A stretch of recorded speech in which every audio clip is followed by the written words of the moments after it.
కాంగ్రెస్ పార్టీకి కేరళలో ఒక కొత్త షాక్. వాస్తవంగా ఏంటంటే కాంగ్రెస్ పార్టీ కేరళలో ఆ, ఈ ఆ, క్రైస్తవ ఓట్ బ్యాంక్ ఎక్కువ, ముస్లిం ఓట్ బ్యాంక్ తక్కువ. ముస్లింల ఓట్లు వచ్చి కేరళలో వీళ్ళకి పడతా ఉండేది ఇదివరకు కమ్యూనిస్టులకి.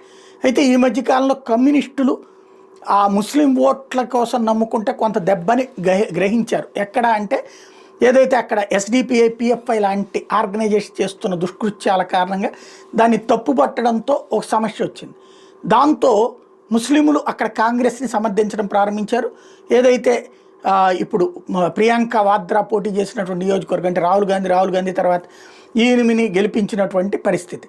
అయితే ఇక్కడ క్రైస్తవులు వాస్తవంగా ఇదివరకు కాంగ్రెస్ పార్టీ పక్షాన ఉండేవాళ్ళు, మరి మేబీ సోనియా గాంధీ క్రైస్తవురాలు కావడం వల్ల కావచ్చు, లేదంటే మరొకటి కావచ్చు. ఇప్పుడు వక్ఫ్ బిల్లుకి వ్యతిరేకంగా ఓటేయమని చెప్పి కేరళ ఎంపీలకు పిలుపునిచ్చింది